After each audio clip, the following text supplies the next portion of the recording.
Hello to all of our listeners, and welcome back to The Parent Solution, your one-stop shop for all things educational.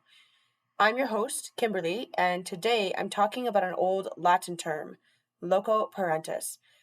Now, while these words may be dated, I assure you that the context of this term is not.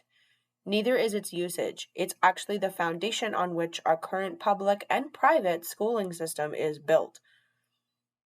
Contrary to what you may think, loco parentis does not refer to crazy parent.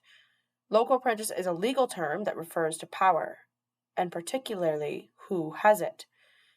When you drop off your child at school or at the Early Childhood Education Center, you are effectively handing them over to a caretaker who will act in place of a parent. You may be asking yourself what the big deal is about loco parentis. Loco parentis would be fine if the traditional school boards were actually acting in the best interests of our children.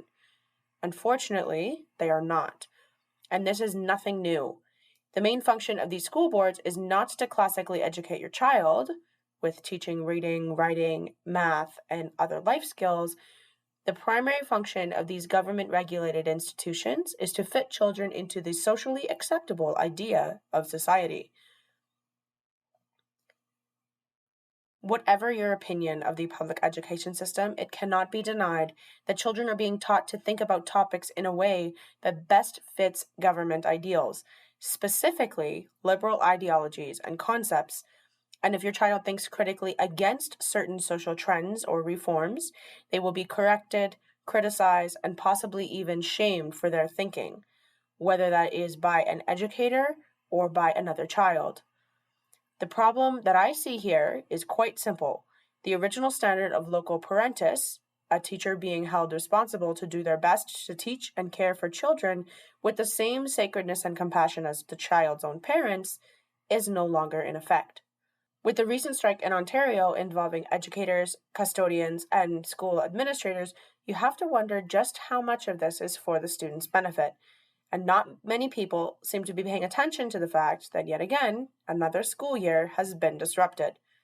And we cannot blame COVID this time. This time, the school disruption comes down to what it has always been about: money, and more of it. There just never seems to be enough. And if that means that a child's education is to be put on a hold, and if it means that parents are left without any alternative, and if it means that college and university students have to forfeit the money that they've already paid for tuition, then so be it. Continuing along the previous train of thought, what about the fact that in public school systems, children are being taught curriculum that may be against their families' beliefs and principles? And if that is not enough, perhaps the fact that children are being passed from grade to grade without having a firm grasp on literacy or mathematics or science should be enough to cause more than one raised eyebrow. Every single school year, the public school system makes advertisements for parents to enroll their children, promising that their students graduate brighter, more empowered, and hireable. Yet they ask for enrollments knowing that there's an impending strike. Students are guided into programs that are outdated and overrun, with very few job opportunities. Instead of teaching children fundamental life skills, students are force-fed political agendas. There are more students in a classroom than one teacher can handle, and that's not even thinking about the students with behavioral needs or other learning challenges who may need one-on-one support. And even in all of this, the public school system still proudly boasts that it's the best education institution for your child, that somehow it is fulfilling the responsibility of teaching your child to the same, if not better, sort of standard that you would. So I want you to remember this. Whenever you question traditional schooling or the intimidation that seems to come with enrolling your child into a government school, I want you to remember this important truth. School teachers and administrators are serving the parents, not the other way around.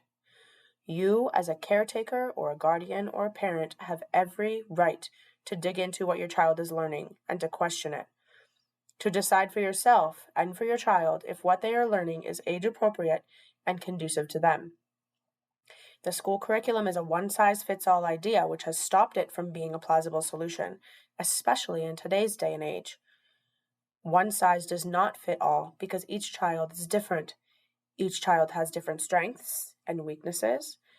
Each child has different interests and dislikes. And more important than that, each child has potential that cannot always be measured by standardized test results and overcomplicated exams.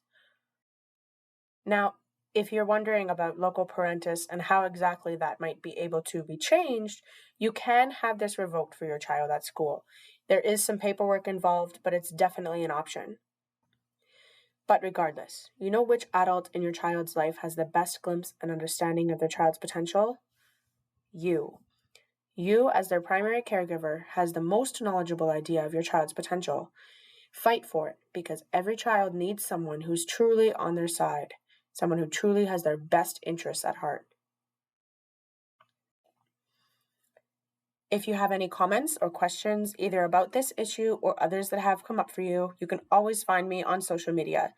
It's Star Students on Facebook and LinkedIn, or starstudents.learning on Instagram. You can also reach out through email, which is all over social media channels. Thank you, as always, so much for listening, and I'll be back next week.